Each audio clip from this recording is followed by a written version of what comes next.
December 2017. I had to drive somebody else's car for a minute or two today. I had to move it. And when I turned the car on, talk radio was on. Talk radio, AM radio, the pinnacle of being an educated New World Order citizen.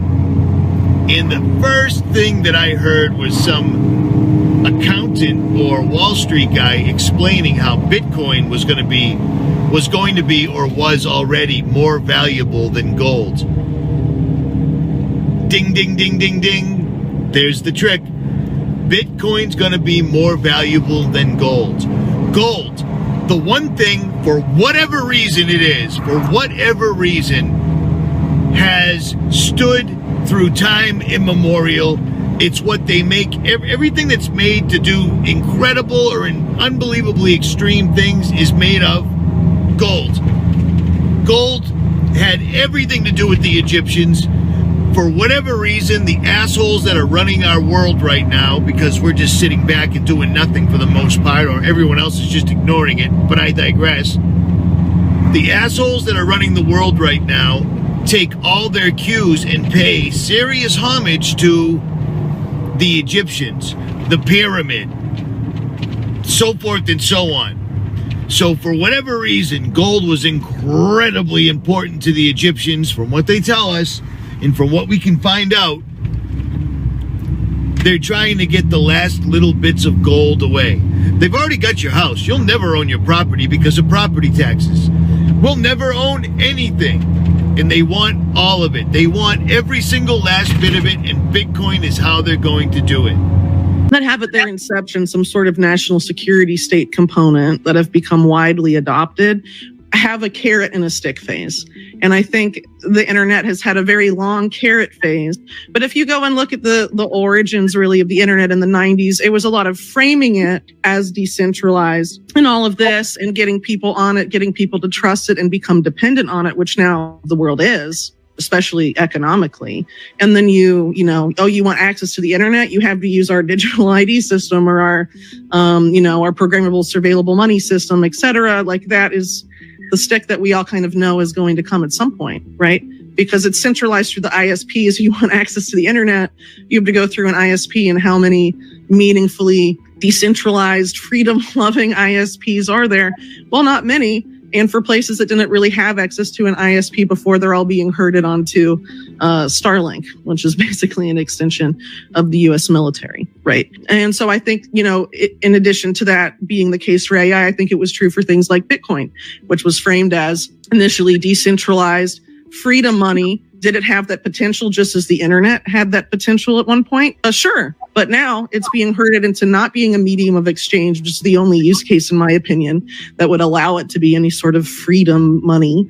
And it's moving into, strategic reserve asset for Larry Fink and, the oligarchy. And combining it with stable coins and all of that makes it an Orwellian system that's no good. So I've been warning you for 9 years about this time, and it's finally here. If you were smart, you'd get your money out of the bank, because your money in the bank to you is only ones and zeros, and it can be taken away at any given moment. Turn your 401k and your IRA into gold and have it shipped to your house, so you're actually holding it. We don't know how long it's going to take when they finally pull the last card, but the last card is coming. I've been warning about this for 9 years. You see what I'm saying? Bitcoin is more valuable than gold. That's right. Because for most people, owning gold means they own a piece of paper that some guy says in a bank someplace that you're not allowed to go to. You own gold. It's in your portfolio. Yeah. Smart people have gold in their hand. And when they buy gold, they test gold to make sure gold is gold. Because one of the main people that was screwing people over was the Mint, the U.S. Treasury. You know what I'm saying? Unbelievable. Bitcoin, stay away from it unless you plan on buying a shitload in 1 week and flipping it that same week and getting out and turning it into tangible. Other than that, you're playing right into their design. Bitcoin is exactly the one world currency. At least no good for freedom. Depends on who you're talking about, I guess. And so I think AI is ultimately going to go in that same direction. And they're going to try to trick it in like we have no control over it. It's just organic. It's happening on its own. No one knows. It's just crazy. It's going to be worth ridiculous amounts of money no matter what. No one knows where it came from. Come on, man. The exact same people that funded everything that this is all allegedly coming from are the exact same people that have always been the same people. Nothing changes, man. Nothing new under the sun. I warned you years ago that the inventor of Bitcoin was a lie. And then suddenly, the proof actually came out to back me up. But the main reason I'm here is to clear my name that I have nothing to do with Bitcoin, nothing to do with developing. I was just an engineer doing something else. Okay.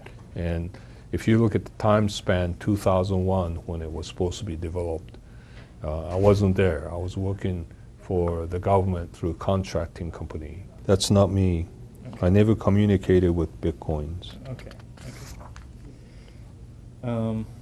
Leah wrote all this? Yeah. 2010 to 2000. I was at home. Okay. I wasn't working for anybody. Okay. I just believe that somebody put that fictitious name in there. Mm-hmm. Satoshi Nakamoto and Bitcoin, or Bitcoin. Do you think? I've listened. I've listened to 𝗦𝗵𝗿𝗄𝗧. I've listened to all the experts. I've listened and listened and listened, and this is what I've come up with. I've spoken to a couple of other YouTube creators that you guys all know very well, and we've come to a consensus, and this is my opinion and my opinion only. What is Bitcoin? Is it the mark of the beast? Is it the DNA of AI? Is it the way we're going? Is it the one world currency? Is it run by a central bank? Bitcoin, nobody knows who created it, and chances are it was created by an AI. Why would an AI, something that doesn't even live in the physical world the way we know of it, that doesn't have any material wants, that doesn't need a car, a house, why would AI create a currency? AI has created currency that is keeping people building AI. Does that make any sense? It's a scam. It's phishing. AI is using this like bait that a fisherman uses to catch a fish. AI created Bitcoin in order to keep people making more platforms for AI to control the physical world. Does that make sense? AI created a currency that people look at and see as the wave of the future, and they want to put all their time and energy into Bitcoin and getting other people to use Bitcoin, which means more computers, more platforms, more access to all the computers. And of course, something we were completely unaware of back then in 2017 was data centers. We currently have 4,017 data centers in the United States, and the number is going up every day.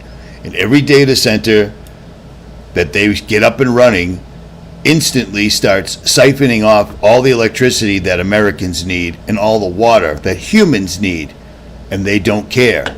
And they're not paying for the water or electricity. Much like everything else, much like Tesla, much like SpaceX, much like everything else, the government is subsidizing it, which means all those taxes they're ripping away from you every single week is paying for our own demise. But we didn't know that back in 2017. For joining us like U.S. intelligence, if you go back to the very beginning, and there's even CIA like deputy directors that have said that, it was all Wall Street people at the beginning. It was Wall Street lawyers, it was Wall Street bankers, and since that point, from the genesis of the CIA, there's been revolving doors between CIA and Wall Street that have continued up until today. And really, you could look at the CIA as a public-private enterprise in some sense. It's a public security agency, but it's more or less functioned throughout its history as Wall Street's secret police. That's why its earliest coups, for example, like its first coup in Guatemala, was done on behalf of United Fruit, a major multinational corporation headquartered in the United States, which interestingly enough was later acquired by Leon Black's father, and then Leslie Wexner's business mentor. I Very know that weird. name. Yeah. And then you also have, like the coup in Iran, over like Anglo-American oil, like them losing their holdings there. The coup in 1973 in Chile, you can argue it was because of efforts to nationalize copper and all these largely Western mining companies losing out, and then they come in and do a coup and what have you. It's really been symbiotic for some time. And I think, as we moved into the information age, the CIA saw an opportunity. Well, let me back up a little bit. The internet from the very beginning was, originally started as ARPANET, a project of the Pentagon. And for anyone that really wants to know about that history, I would highly recommend the book Surveillance Valley by Yasha Levine. It was essentially created in Vietnam as a counterinsurgency program. That was the goal of it, by the same people that were involved in things like the Phoenix program, which was the first instance of military intelligence, at least U.S. military intelligence, using databases to come up with names of dissidents and then assassinating them. And a lot of them weren't actually dissidents, like suspected dissidents or neighbors of dissidents and all of this stuff. And then from Phoenix program, it goes, all these CIA-backed dictatorships, like, Pinochet in Chile, for example, Operation Condor, use the exact same system. And they've been building these systems with the internet even before the modern internet as we use it now existed. And so a lot of these there were efforts early on to make the companies who would come to dominate the internet. And that has happened. It's just a matter of public record. If you look at the biggest companies in big tech, I've done work about how Facebook was essentially launched as a resurrection of a failed DARPA program called LifeLog by the same person that resurrected the failed DARPA program, Total Information Awareness, one of the most insane surveillance proposals ever in U.S. history, resurrected as Palantir. You can thank Peter Thiel for that, co-founder of PayPal. And a lot of these other companies that have become huge, Google, for example, there's a good article by 𝗦𝗵𝗿𝗄𝗎 written on when he published at Insurge Intelligence, called How the CIA Made Google. If you look at a lot of these companies, you will find intelligence agencies at the beginning. Palantir, I mentioned earlier, took In-Q-Tel money, developed very closely with the CIA. It began at PayPal. It's a PayPal spinoff, Palantir is. Oracle, another huge company in Silicon Valley.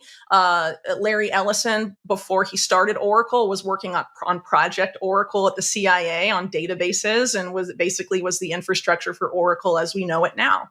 A lot of these, there's been a lot of symbiosis between intelligence agencies and these big companies for a long time, and they couldn't have done it without venture capital. And that's arguably why the CIA launched In-Q-Tel in the late 90s, because they wanted to become big players in Silicon Valley. Because when you decide, who the kingmakers are, well, there's a lot of things actually to be said about that. So what I mentioned earlier about like Total Information Awareness, this is a program that was just deemed so insane in the early 2000s that essentially every mainstream media publication railed against it, and rights group railed against it. But then when they relaunched the same program essentially as a private entity, as a private sector entity, no one complained. And so the CIA for a long time, and other intelligence agencies, have followed this exact playbook, specifically Israeli intelligence. When you move into the private sector, you can get away with a lot more than you can in the public sector sometimes, depending on what you're trying to do. And so there have been efforts to do that, I would argue, for a very long time. And if you look at how these big tech companies have developed, and, for example, revelations from the Snowden leaks, just like how the extent to which these private companies, how much of your data that they're selling or passing to U.S. intelligence for warrantless surveillance. I mean, they've been collaborators of this for a very, very long time. And I think there really hasn't been enough scrutiny of that. And I would really argue that a lot of these companies operate more often than not as intelligence fronts. And it's kind of gotten to the point, too, where in US specifically, the people behind these very big tech, the biggest of the big tech companies, are also the main donors to the two US political parties. You know, you have like Peter Thiel on the Republican side, you have Reid Hoffman on the Democrat side, and Eric Schmidt on the Democrat side. I mean, you know, they fund our politicians and they dominate our you know, private sector infrastructure, especially as we've been forced to be more online, specifically since the COVID era. And the goal is to have things digitalize even further and have it all be on these people's systems and have us become completely dependent on their infrastructure. And these people are in bed with intelligence, and even aside from the intelligence connections, you know, they have a lot of dirty laundry. Why did Jeffrey Epstein have connections with almost every big tech oligarch in the United States? I mean, not enough people have bothered to ask that question. Why were so many of them subpoenaed during the JP Morgan Epstein case in the US Virgin Islands that ended up being settled? I forget how much JP Morgan paid to make it all go away, but a lot of money. I would add about like the Tether play. I think it's really similar, but like in reverse of like what Elon Musk is doing. So Tether started off with money, right? With the stable coin.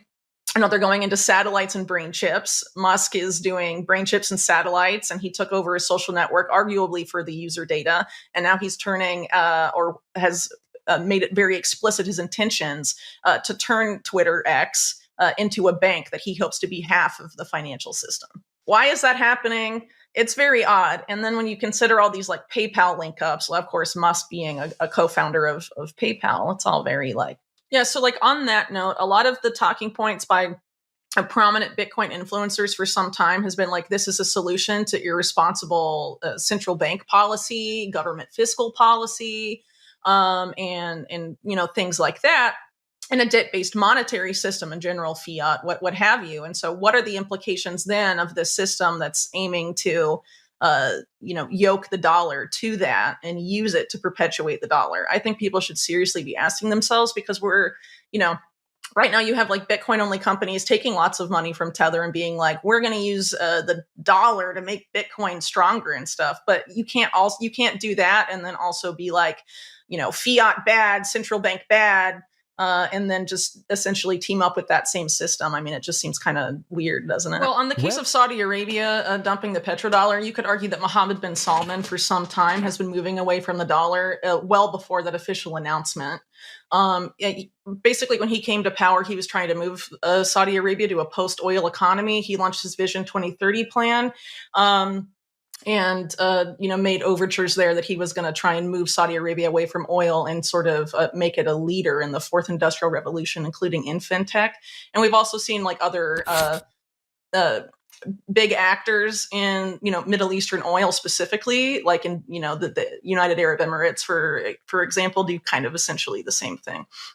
So I think, you know, it's something that sort of, you know, has been planned for some time. And what's interesting is that MBS, as soon as he came to power and during the Trump administration, was very close to Trump's son-in-law, Jared Kushner, who was also, we know from emails that have since come out promoting the idea of like stable coins, like an official US dollar stable coin. He actually, I think it was like a Sam Altman blog post that he shared with Steve Mnuchin of the Treasury Department, talking about, you know, the USD coin, which, you know, this is before Circle launched USDC, but interesting. So it's very possible that these discussions were being had like some time ago, that it's not as recent as, you know, it may appear to be based on, you know, headlines that have been coming out recently. Yeah, all I really want to add to that is that it's important to keep in mind that like when the petrodollar system has been, you know, the standard for keeping the dollar the global, you know, or reserve currency, the US has gone to war and like killed millions of people to defend that. One of the likely motivations, obviously there's more than one, but one of the key ones in invading Iraq, I would argue, was the fact that Saddam Hussein, not long before the invasion, had started selling oil in euros instead of dollars and made a lot more money, showing by example to other, you know, other OPEC members that they could make more money selling in different currencies than the dollar.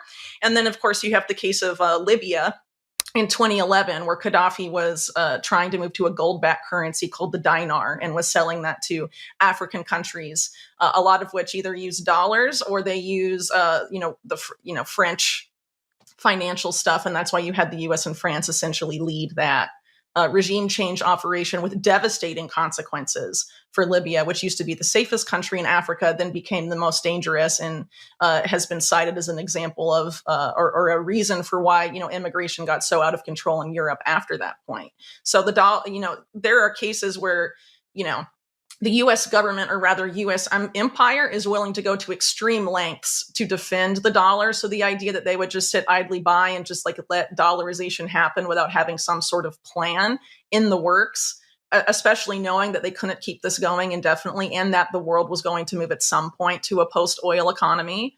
I think it's important to keep in mind that these people have been very serious and played very dirty and created insane instability just to keep the dollar the global reserve currency, because it gives a lot of advantages just to the US.